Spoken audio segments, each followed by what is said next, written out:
নমস্কার, কেমন আছেন সবাই? আমি মৌসুমি। আমার একটা নতুন ব্লগে আপনাদের সবাইকে ওয়েলকাম। তো জানেন তো বন্ধু, এখন হচ্ছে বিকেল 4টে, মানে বিকেল 4টে। তো আমার আজকে মনটা খুবই খারাপ। সারাদিন খুব ভালো গেছে, কিন্তু এখন দুঃখ আমার। দেখুন, এই যে মেয়ের স্কুলের ড্রেস আর আমার প্যান্ট উড়ে গিয়ে পাশের বাড়ি এক জঙ্গলে পড়েছে। মানে জঙ্গল তো সেই জঙ্গলে একদম পুরো অ্যানাকন্ডা ভর্তি ওখানে, মানে যা পরিস্থিতি, মানে কি বলবো। আমার এত মনটা আমার খারাপ হয়ে গেছে বন্ধুরা। আমার একদম কিছুই ভালো লাগছে না, যে সব কিছু আজকে সারাদিন ভালো গেল, সব কিছু হলো। বিকেল 3টের সময় যখন ছাদে জামা কাপড় আনতে গেছি, আর আজকে না প্রচণ্ডই হাওয়া দিচ্ছিল, মনে হয় সেই কারণে উড়ে গিয়ে পড়েছে। আমি অবাক হয়ে যাচ্ছি যে মেয়ের নাচের স্কুলের ড্রেসটা নয় হালকা উড়ে যেতেই পারে, কিন্তু আমি যেই প্যান্টটা পরি সেটা তো একটু ভারী, সেটা কি করে উড়ে গেল? তো যাই হোক, আজকে মনটা ভীষণই খারাপ। মেয়ের ড্রেসটা আমি লকডাউনের পরে নতুন একটা ড্রেস বানানো হয়েছিল, আগের ড্রেসটা যেহেতু ছোট হয়ে গেছিলো বলে। তো আর কি, দুঃখ তো মনের মধ্যে রয়েছে, কষ্ট। আমার কিছুই ভালো লাগছে না, আর ঘুমোতে পারছিলাম না। তো যাই হোক, ওগুলো সব কাটিয়ে বিকেলবেলা চলে এসেছি মার বাড়িতে। মার বাড়িতে আসার কারণ হচ্ছে অন্য একটা, আজকে বিশেষ কারণ। আজকে যেহেতু আমার জন্মদিন, তো মা বিকেলবেলা করেছিল পায়েস, তো সেই কারণে আসা। তো আজ জন্মদিনটা এবছর আমার 2 দিন পড়েছে। বাংলা মাস হিসাবে আজকে পড়েছে, আর ইংরেজি হিসাবে কালকে, মানে আগামীকাল রবিবার। তো যাই হোক, যেহেতু মা বাংলা মাসটা আজকে ধরেছে, এই বছর যেহেতু বাংলা মাসটা মানে কম, তাই 2 দিন পড়েছে আর কি। যাই হোক, মা ওখানে পায়েস করেছিল, তো মেয়ে আমাকে একটু পায়েস খাইয়ে দিল, আপনারা তো দেখতেই পারলেন। তারপর মেয়ের আর আমার একটু দুজনের একটু খিদে খেতে পাচ্ছিল, তো মা বললো আজকে একটা মোগলাই নিয়ে। তো আমি, মা, মেয়ে 3জনে মিলে খেলাম। তো মোগলাইটা না আজকে খুব ভালো টেস্টি করে বানিয়েছিল। এমনি আমাদের বাড়ির সামনে যে রেস্টুরেন্টটা, এমনি ওদের খাবার দাবার খুবই ভালো, বিশেষ করে চাউমিনটা। আমি না চাউমিন খুব একটা ভালোবাসি না, তো ওই জন্য মোগলাইটাই আনি। কখনো বিস্কুটের গুঁড়ো দিয়ে আনি, বা কখনো এমনি শুধু ডিম দিয়ে ভেতরে বিস্কুটের গুঁড়ো ছাড়াই আনা হয়। তো যাই হোক, ওখানে আনা হয়েছিল মোগলাই, তো 3জনে মিলে খেলাম। আর মা দেখছিল বাংলা সিরিয়াল, তো সেই সঙ্গে আমরাও একটু দেখছিলাম। তো তারপরে আর কি, এই তো মার বাড়িতে কাটালাম। তারপরে বর আসবে, 3জনে মিলে একসাথে বাড়ি চলে যাব। তো বসে বসে গল্প করছিলাম। তো প্রথমে আমাদের মাসি বাড়ি যাওয়ার কথা ছিল আজকে, তো যেহেতু মেয়ের পড়া ছুটি হতে অনেকটাই দেরি হয়ে গেছে বলে, তাই আজকে আমরা আর মাসি বাড়ি গেলাম না। তো ওই জন্য মার বাড়িতেই বসে সময় কাটালাম। আর জন্মদিন বলে কথা, তো বিশেষ সেই রকম কিছুই আজকে হয়নি। মা পায়েস করেছে, যেহেতু বাংলার মতে আজকে আমার জন্মদিন, সেই জন্য। তো যাই হোক, তারপরে রাত্রিবেলা বাড়ি এসে খাওয়া দাওয়া করেছে। আর এটাই যে আমার মেয়ের কীর্তি, দেখো, হাজব্যান্ড একটা মানে ক্যাডবেরি এনেছে। এখন বাজে 12টা 10 না 5। তো আমাদের খাওয়া দাওয়া করে এবার সবাই ফ্রেশ হবো, ওই জন্য বসে আছি, মোবাইল দেখছিলাম। তো ওই যে মেয়ে আর বর দুজনে মিলে ক্যাডবেরিটা আমাকে দিল 12টার পর, যেহেতু ওরা ইংরেজি মতে ওটা আজকে ধরছে, তো সানডেতে, তাই। তো বেশ ভালোই লাগলো। তো এই জন্মদিন উপলক্ষে একটা বড় ধামাকা হবে, আপনারা পরে ব্লগে দেখতে পারবেন, মানে কিছুদিন পরে, আজকে না। তো ওটা স্পেশাল। তো যাই হোক, পরে শেয়ার করব অন্য কোনো দিন, আপনারা দেখলেই বুঝতে পারবেন। তো ক্যাডবেরিটা খুলে দেখলাম, যে মেয়েকে বলছি দেখি কটা ক্যাডবেরি রয়েছে। তা ও বলছে, তাহলে আমি বললাম যে তুই কোনটা পছন্দ করে নে, কোনটা খাবি। তো যাই হোক, ওখানে ওই যে সব, আমি বললাম ডেয়ারি মিল্কগুলো সব আমার, আর জেমস আর 5 স্টারগুলো হচ্ছে তোর। তো ও বলছে না, সব থেকে বড়ো যে ডেয়ারি মিল্ক, ওটা আমি নিয়ে নেবো। তো এই করে করে সময়টা কাটিয়ে তারপর এখন বাজে ওই 12:30টার মতো। তারপরে এবার আমরা গিয়ে মানে ঘুমাবো। তো যাই হোক, আজকে এটা স্যাটারডে পর্যন্ত ছিল এই ব্লগটা, এই পর্যন্তই। তো নেক্সট দিন মর্নিংয়ে আবার আপনাদের সাথে দেখা হবে। তো চলুন।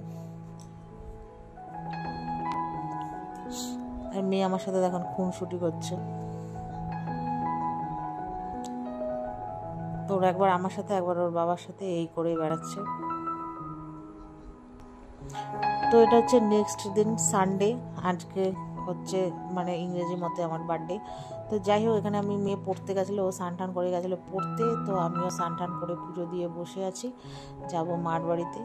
আর প্রত্যেক সানডেতেই আমি মার বাড়িতে যাই, আপনারা সবাই দেখতে পান। প্রত্যেক সানডে কি, যখন মনে হয় তখনই চলে যাই, যেহেতু একা সারাদিন বাড়িতে থাকি। আর যেহেতু 11 নম্বর পা দিয়ে মার বাড়ি যাওয়া হয়ে যায়, ওই জন্য চলেই যাই। যাই হোক, তারপরে এখানে মেয়ে পড়ে এসছে, তো মেয়েকে একটু খাইয়ে দিলাম। ও আজকে না খেয়েই পড়তে গেছিলো, যেহেতু আজকে স্যার একটু তাড়াতাড়ি যেতে বলেছিল। তো স্নানটা করেই গেছে, যেহেতু নালে আস্তে আস্তে দেরি হয়ে যাবে। তো মেয়েকে খাইয়ে দিলাম, খাইয়ে দিয়ে তারপরে আমরা দুজনে মিলে রেডি হয়ে গেলাম। মেয়ে তো রেডিই হয়েছিল, এবার আমি রেডি হয়ে গেলাম। এটা আমার একটা নতুন কুর্তি, খালি একদিন পরেছিলাম তাই আজকে পরছি। আর মেয়ে ওখানে আমাকে, আমি বললাম চুড়িদারটা দেখ, আবার টাইট হয়ে যাচ্ছে, আবার আমি মনে হচ্ছে মোটা হয়ে যাচ্ছি, তো আমাকে খেপাচ্ছে। তো যাই হোক, মার বাড়িতে চলে এসেছি, এসে দেখি মা রান্না করছে। তো এখানে মা সব কিছু সবজি কেটে নিয়েছে, আর রান্না হচ্ছে মানে মাংস করবে, তো তার জন্য আলু কেটে নিয়েছে।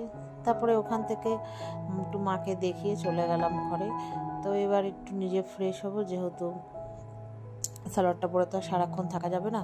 তো এই যে নিজে ড্রেস চেঞ্জ করে নিয়েছি, আর আমার তো একটু চায়ের নেশা তুমি জানোই, আর মেয়ে এসে ওখানে ঘুমিয়ে পড়েছে, তাই ওকে ডাকছি ওট ওট ওট।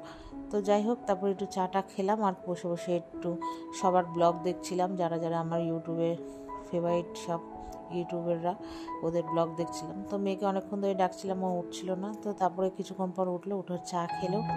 তো চাটা খেয়ে আমি বসে বসে শুয়ে আমার সময় কাটাচ্ছিলাম। তারপরে মেয়েকে বললাম উঠে খা, তারপরে তো আবার ভাত খাওয়ার সময় হয়ে যাবে। তো আর কি, এই তো সময় করে বসে বসে করছিলাম। তো মেয়ে আবার দেখো ঘুম থেকে উঠেছে, এবার মাটন মানে মটন চিকেন হচ্ছে কষা। আমরা সবাই তো খেতে ভালোবাসি, আমার তো খুবই ভালো লাগে, তো মেয়েরও খুব ভালো লাগে। তো চিকেনটা কষা হয়েছে, ও গিয়ে নিয়ে এসছে, আগেই বলে রেখেছে দিয়া চিকেন কষা হলে আমাকে দেবে।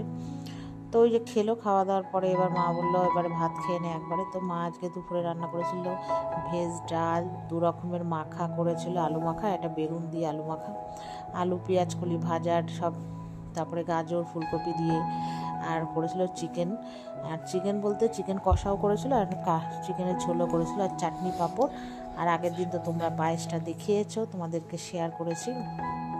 তো এই হচ্ছে আজকে দুপুরের মেনু।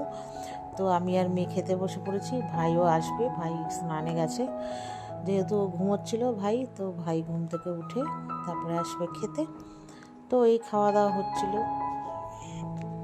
তো খাওয়া দাওয়া করে লাস্টে তো যখন আমি হচ্ছে তোমার এবার ওই মেয়ে আর আমি খাওয়ার পর এবার এই যে লাস্টের চাটনি আর পাঁপড়টা তোমাদের সাথে শেয়ার করলাম। মা পায়েসটা রেখেছিল, তো ওই পায়েসটাও তোমাদেরকে দেখালাম, কালকে যেহেতু দেখাইনি, তো আজকে তোমাদের সাথে শেয়ার করলাম। তো ওই যে পায়েস, আর বিকেলবেলা উঠে এবার এই যে ফ্রেশ হয়ে এবার মা আর আমরা খাবো চা। তো চা খাওয়ার পরে এই যে মা একটু সাবু পাঁপড় ভাজছে, এই সাবু পাঁপড় বিকালের টিফিন, আর রাতে আমরা ভাত টাত খাবো সবাই মিলে, ওই জন্য একবারে বসিয়ে দিয়েছে সবাই। আর সাবু পাঁপড় ভাজছে, মাকে বললাম তাহলে তুমি দাও আমি ভাজি, তারপরে মা বললো না থাক আমিই ভাজি। তো এই যে সাবু পাঁপড় এবার ভাজবে, চুটপুটি করে উঠবে সাবু পাঁপড়টা ফুলে, আমার দেখতে খুব ভালো লাগে, আর খেতেও আমার ব্যাপক লাগে সাবু পাঁপড়। তো এই যে মা সব সাবু পাঁপড় এক এক করে ভেজে নেওয়ার পরে তারপরে এবার আমরা আর কি খাবো, আমি মা মেয়ে 3 জনেই খেলাম। আর ভাইরা কেউ ঘরে ছিল না বলে খায়নি, এক ভাই ঘুমোচ্ছিল, যেহেতু বড় ভাই 1 সপ্তাহ পর আজকে বাড়ি আসলো, তা ওর একটু ঘুম টুম ঠিক করে হয়নি বলে তা ও একটু ঘুমাচ্ছিল, আর তো খাবেও না, বে টাইমে আমার বড় ভাই কিছুই খায় না। তো যাই হোক, আজকের ভিডিওটা এই পর্যন্তই বন্ধুরা, যদি ভালো লাগে লাইক এবং শেয়ার করো, আর কি তোমরা আমাকে একটু সাপোর্ট করো যাতে আমি অনেক দূর এগোতে পারি, তোমাদের সাপোর্ট ছাড়া তো সম্ভব নয়। তো চলো, টাটা, গুড নাইট।